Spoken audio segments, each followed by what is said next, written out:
성도님들 찬송가 370장 즐겨 부르십니까? 주 안에 있는 나에게 딴 근심이 있으랴 십자가 밑에 나아가 내 짐을 풀었네 라는 1절의 가사로 시작하는 은혜가 넘치는 찬양입니다. 아마도 이 찬송가 370장 이 자리에 계신 성도님들께서도 많이들 좋아하시고 즐겨 부르실 줄 압니다. 제가 이 찬송을 참 좋아하는 이유가 있습니다. 그것은 2절을 시작하는 가사 때문입니다. 그 두려움이 변하여 내 기도 되었고 전날의 한숨 변하여 내 노래 되었네입니다. 분명 밤사이에 상황이 많이도 달라졌다.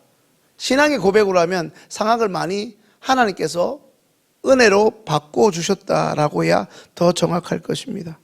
분명 어제 밤까지 나는 잠 한숨 자지 못할 정도로 너무나 힘들고 고통스러웠습니다. 그 고통의 시간들이 더해져 가면서 나를 억누르고 그 고통이 꽤나 오랫동안 나를 짓누르고 있었기 때문에 그로 인해 아픔의 순간들이 하나님의 은총 가운데 갑작스럽게 꿈만같이 사라져 버렸기 때문에 이제 나는 어느 순간에 생각도 못했던 꿈만 꾸던 기쁨의 노래를 부르고 있는 현재의 상황을 보여주고 있는 것만 같기 때문에 저는 370장을 참 즐겨 부릅니다.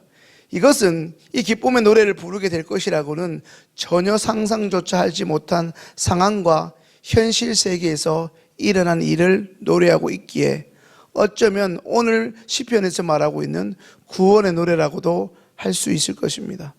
오늘 우리가 함께 읽은 시편 96편은 하나님을 예배하러 나온 우리에게 이제 새 노래로 여호와를 찬양하라, 권면하는 것을 넘어 명령하고 있습니다. 어제 새벽에 말씀드렸습니다. 하나님께 매 순간 우리의 온 마음을 다하여 예배를 드리는 것은 단순히 우리가 이 땅에서 잘 먹고 잘 되고 잘 누리기 위해 혹은 하나님의 어떠한 도움으로 이 땅을 살아가기 위해 이 땅에서 필요한 무언가를 얻어내기 위한 이유로 예배를 드리는 것이 아니라 오히려 그것보다 더 본질적이고 우선적인 이유인 우리가 이 땅에 왜 존재하는가, 하나님이 만세전에 우리를 택하시고 자녀 삼아 이 땅에 여러분들의 생년월일로 정확하게 이 땅에 태어나게 하신 이유가 무엇인지, 그 목적이자 목표가, 우리가 이 땅에 존재하는 목적이자 목표가 이 땅에 우리를 허락하신 하나님이 우리를 하나님을 예배하도록 만드셨다 하는 것입니다. 그 말은 하나님이 우리를 통해서 예배받으시기 원하신다는 것입니다. 어제나 오늘이나 항상 우리는 하나님께 예배하는 자들이라는 것입니다. 우리를 예배자로 부르신 하나님이 어제 시편 95편에 이어 오늘 계속 이어지는 96편을 통해 말씀하십니다. 이제 오늘 본문 1절 말씀 함께 읽습니다. 새 노래로 여호와께 노래하라, 온 땅이여 여호와께 노래할지어다. 아멘. 구약 성경에서 새 노래라는 이 단어는 모두 7번 사용되는데 모두 하나님의 창조하심 그리고 하나님의 구속의 관점에서 거룩한 인간과 인간 사이에 그리고 나라와 나라 사이에 전쟁이라는 주제와 함께 나타나며 이것은 하나님의 왕권을 노래하는 것으로 표현됩니다. 잘 아시는 대로 구약에서 하나님은 전쟁에 능하신 왕 중에 왕 아니십니까? 이 말의 의미는 하나님께서 전쟁과 같은 우리의 힘들고 거친 삶에 친히 두 팔을 걷어붙이시고 개입하셔서 늘 새로운 일을 이루심으로 하나님의 백성들은 이제 하나님의 행하신 일로 인해 새로운 노래로 응답하여야 한다는 것입니다. 성도님들, 좀 더 의미적으로 오늘 본문 1절의 말씀이자 오늘 시편 96편을 전반에서 강조하는 이 새 노래를 정의해 보면 이렇습니다. 우리가 하나님께 올려드리고 온 땅에 선포해야 할 하나님을 향한 이 새 노래는 단순히 없던 노래를 새롭게 작곡하거나 만들어서 부르는 정도의 노래가 아닙니다.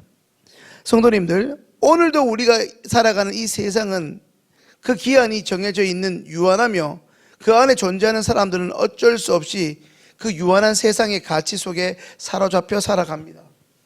그리하여 목숨이 붙어 있는 동안 이 땅에서 남들보다 좀 더 가지려고 좀 더 누리고자 온갖 안간힘을 쓰곤 합니다. 그렇게 하고자, 그렇게 되고자 때로는 친한 벗과의 경쟁도, 친했던 이웃과의 다툼도 마다하지 않습니다. 그러나 오늘 시편에서 말씀하는 우리 신앙인이 추구해야 할 영성이자 삶의 태도로는 이런 세상의 유한한 가치와 그 경쟁 속에서 그 경쟁을 추월하는 시선, 영적인 눈을 가질 것을 권면합니다. 오늘 시편 96편이 말하고 있는 새 노래는 이 땅에 속해 있는, 이 땅이 추구하는, 이 땅이 가질 것을 말하는 가치가 아니라 이 땅에 속한 이들에게 익숙한 그 관점을 넘어서는 차원에서 하나님께 감사하며 하나님을 모르는 사람들에게 반드시 선포되어야 하는, 이전에 생각조차 할 수 없었고 관심조차 없었던 개념이며 생각이라 할 수 있습니다. 동시에 이 새 노래는 오늘 서두에 말씀드린 것처럼 그동안 꽤나 오랜 시간 나를 붙잡고 나를 묶고 나를 가두고 있었던, 소위 어젯밤까지 나의 삶의 문제와 그 고통 속에서 결코 보지 못했던, 상상조차 하지 못했던 그 하나님을, 그 문제 속에서 그 문제를 해결해 주시는 하나님을 새롭게 바라봄으로 이전에 경험하지 못했던 하나님의 존재와 하나님의 성품과 우리 삶에 일하시는 하나님의 역사하심을 새롭게 경험한 것을, 그것에 대한 너무나 기쁘고 놀라운 반응입니다. 욥기를 보십시오. 욥은 동방의 의인이라 칭찬받았지만, 늘 하나님께 칭찬받고 있었지만, 욥은 욥기 마지막에 고백합니다. 이제껏 귀로만 주를 들었는데 눈으로 뵙는다고. 설교를 들으신 분을 말씀드렸습니다. 욥의 지평이 넓어진다고 말씀드렸습니다. 이제껏 경험했던 흔한 욥의 고백이 아니라 이제껏 경험하지 못했던 욥의 고백으로 승화됩니다. 어떤 경험이 그의 고백을 새롭게 업그레이드 한 것입니다. 그러니 이전까지 누르고 있었던 곳에서 짓눌림에서 벗어나니, 해방되고 나니 해방케 하신 구원의 하나님을 새 노래로, 새로운 경험으로, 새로운 관점으로 노래하지 않을 수 없다는 것입니다. 우리는 흔히 삶을 살아가면서 이러한 표현을 합니다. 죽었다 깨어나도 안 된다입니다. 어찌 보면 오늘 본문에서 말씀하는 이 새 노래는 우리가 그런 경험을 한 사람이 된 것처럼 노래하고 말하고 선포하라는 것입니다. 죽었다 깨어나도 안 될 일을 하나님이 하게 하셨다. 그러니 그 경험을 고백하라는 것입니다. 여전히 그 고백을 하지 못하고 그 고백을 상상도 못할 사람들에게 하나님이 누구이신지 먼저 고백한, 어제 경험하게 된 내가 여호와의 성호를 찬양하라. 그리하여 그도 고백하게끔 하라는 것입니다.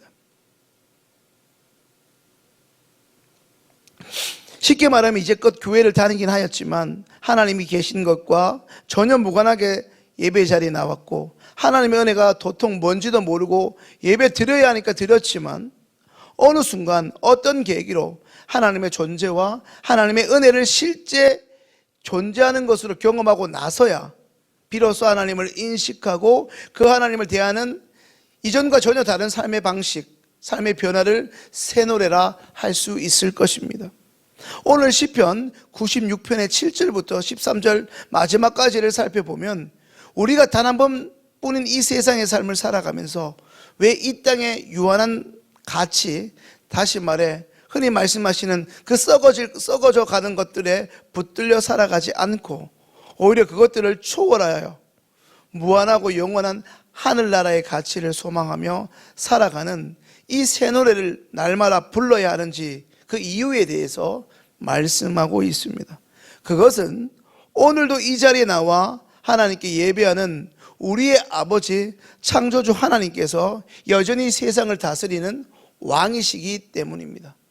눈에 보일 때는 5년에 한 번 선출되는 대통령이 다스리는 것 같고 돈 많은 재벌 총수가 다스리는 것 같으나 그도 때가 되면 돌아가는 하나의 먼지와 같습니다. 이병철도 죽었고 이건희도 죽었고 언젠가 사면으로 시끄러운 이재용도 죽기 마련입니다. 그들은 한낱 사라지고 가는 안개에 같습니다. 그저 우리가 부러워하는 그냥 그 한 사람에 불과할 뿐입니다. 이 말의 의미는 오늘도 우리는 하나님의 권능이 서울특별시 금천구 금화로 14일 10일 이라는 우리 교회 주소지 안에 이 물리적 공간에만 하나님께서 한정적으로 머무시거나 교회라는 이름이 있는 간판에 갇혀 계시지 않는다는 의미입니다. 그래서 스데반은 사도행전 6장에 성전 설교를 하면서 하나님은 너희가 만든 이 화려한 성전에만 계시지 않는다고 했다가 돌을 맞지 않았습니까? 유대인들은 성전을 너무 신성시한 나머지 하나님을 그 안에 가두려는 우를 범하고 잘못을 저질렀습니다.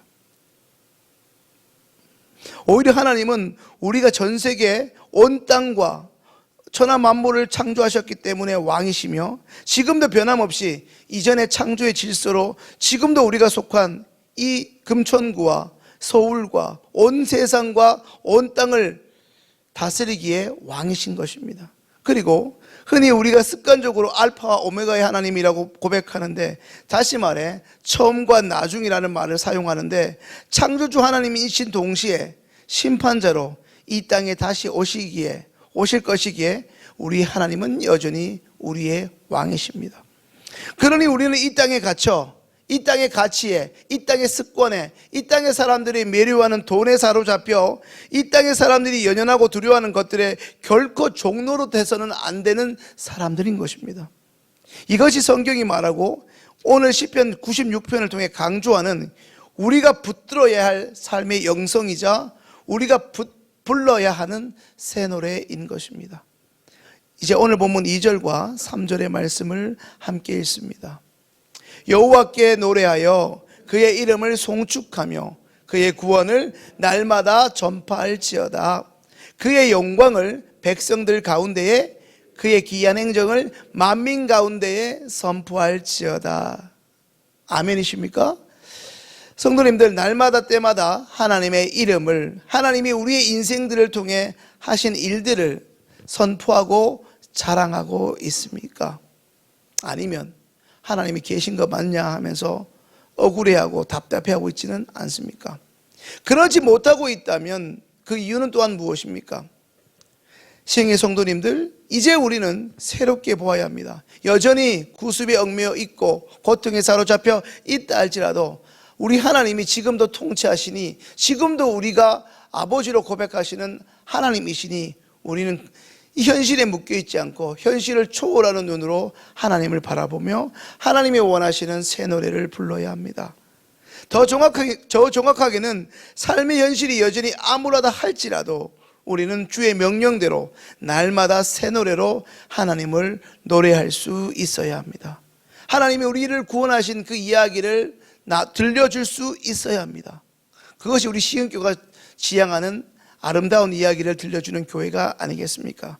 세상에 짓눌려 세상의 노래, 그 세상에 넘어진 세상에 속한 이야기가 아니라 그 현실 가운데서 여전히 하나님을 바라보고 오늘도 존재하시는 하나님의 창조 질서를 볼 줄 아는 눈, 이 척박한 현실 세계 가운데서도 하나님이 여전히 우리 가운데 계시고 일하고 계시다는, 여전히 다스리고 계신 통치자 하나님을 볼 수 있는, 하나님을 보는 눈으로 하나님을 노래해야 하는 것입니다. 그것이 이 땅에 우리를 허락하신 하나님이 원하시는 예배입니다. 사랑하는 시흥의 믿음의 성도 여러분, 이 땅의 것들에 얽매여 주님을 보지 못하는 우리를 다시금 새롭게 하시는 하나님을 바라볼 수 있는 그 영안을 허락해 주시도록, 그렇게 은혜로 새롭게 회복된 그 눈을 통해 하나님을 새롭게 바라보고 하나님을 노래하는 새 노래의 예배자들, 오늘 이 자리에 계신 모든 분들 되실 수 있기를 주님의 이름으로 축원합니다. 이제 오늘 주신 말씀을 기억하며 기도